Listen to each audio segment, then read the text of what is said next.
Game development is hard. I'm not just talking about making the game either, I'm talking about people actually playing it and you benefiting from it. I'm not even saying that I'm some professional game developer that deserves everything in the world.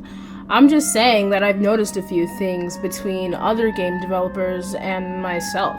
And I know I've made some pretty bad games. First of all, you have to make sure that you make up an idea that causes people to want to play it.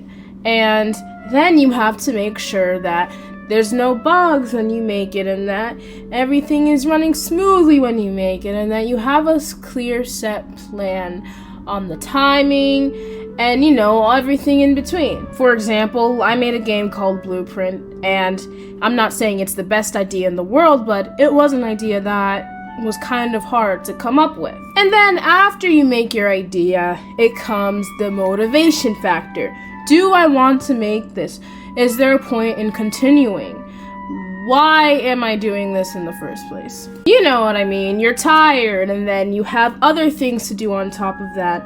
And then you have to fix something that you've been taking a while on, or you don't know how to do something, so you search it up. It's just a whole bunch of things that pile up on each other, and it's like, oh my gosh, why am I doing this still? Should I continue it? Should I not? Should I work on something completely different? Honestly, at the end of the day, the good ideas that probably didn't even get out there were probably gonna be really, really good, and we've never got the chance to actually see them. One of the hardest parts, in my opinion, is probably getting it known, I mean, getting people to actually find this game and play this game, and then you promoting it. It's just a whole nother thing on top of that.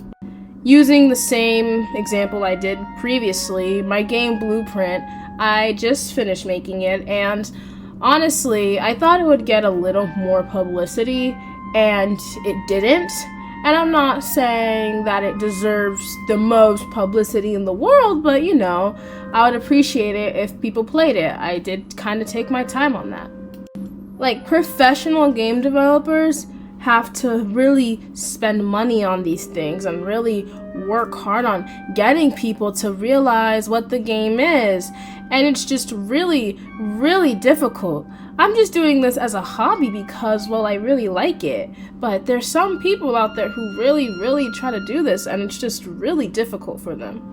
I'm not even talking about Unity or Unreal Engine. I'm talking about things like Roblox. You see, I'm a really big Roblox person. I love playing the game, and there are some games that I've seen out there, and they deserve more fame than other games do. Like, way more, but because people aren't seeing it, because it's not getting advertised enough, then people won't play it, and they don't get benefited, we don't get benefited, and it's just kind of all negative.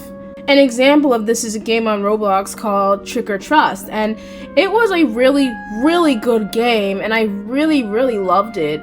The concept was amazing, but it wasn't getting enough fame. It wasn't getting enough people playing it, so I didn't get to play it as much, and it's just a game lost from the good of Roblox.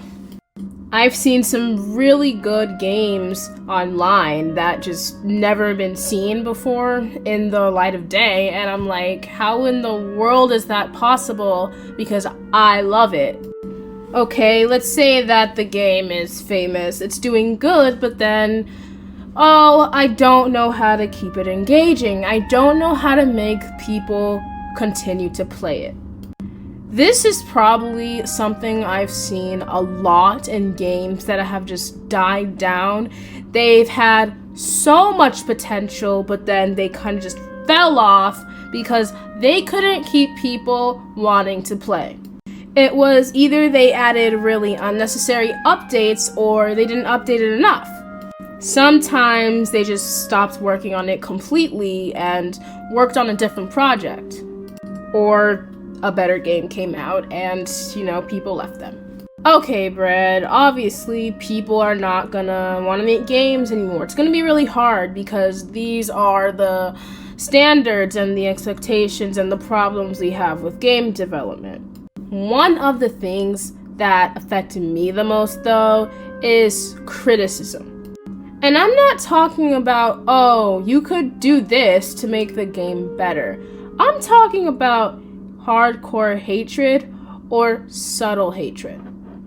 It's either they just flat out hate the game or they try to be nice about it and you just have a bad game out there. I've asked my friends to, test out my game, and some of them were really honest. The good type of criticism, the one that's like, okay, I can work on this. And there were those that really liked my game too, and really liked the idea and concept, but were flat out and very blunt when they seen something that they didn't like. Then there were some people who I asked to test it, and they would try to avoid it, honestly. But these were also the people that tested it and just said they didn't like it, but never told me what they didn't like about it. Or they would say it's confusing, but they didn't actually try to play it and understand it.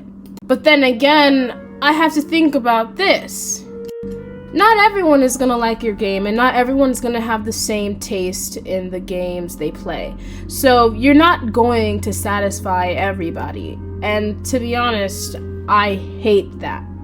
I try to make a game that everybody loves, but when I see the people who test it out and the people who like it, they like these types of games. And the people who don't like it, they like other types of games. But there are some people who don't like my types of games, but they like the concept and the idea, and they see the potential in it. So the whole idea of just criticism in general is kind of really hard to just understand sometimes or accept, but eventually I will have to accept it. And yes, I am mentioning my game again because I want people to play it. I have made games, and I have made really, really terrible ones because I am pretty much just a beginner, but that's the problem. I think my game Blueprint is really good for a beginner. And then for the developers that are actually trying to learn what game development is and how to make your first game, it's really hard because tutorials don't truly teach you stuff. Making your first game videos don't really help you because I've done them and they never really helped me. I kind of just have to figure it out on my own. Now, I'm not saying it can't help you, but I'm very iffy about it. But people need to give it a chance. That's why I want you guys to play it, but the chances of that are always slim. I'm really just trying to say is give the small developers a chance. Give the beginner developers a chance because they can't do better if you don't tell them how and if you don't give them a chance to do better.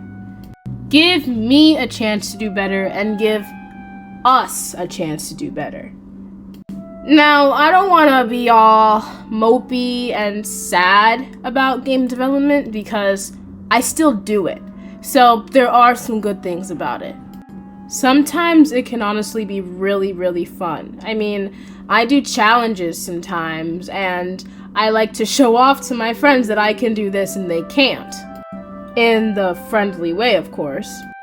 And it gives me a chance to explore art and animation, which is probably the two things I suck at. I've made terrible stuff. Like, it's honestly scary at that point.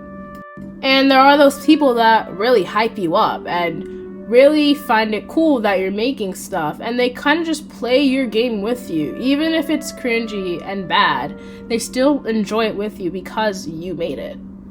I mean, if you want to try it out, I honestly would say go for it, but if you want to do it professionally, then prepare for it. I'm gonna end it off here. Go make sure to check out my game, Blueprint. It's very small right now, but I will continue to work on it. Make sure to like and subscribe if you would like to see more videos, and tell me more videos you would like to see. It can be playing games to making games. Give me feedback and eat your bread. I hope you have a really good day. Bye.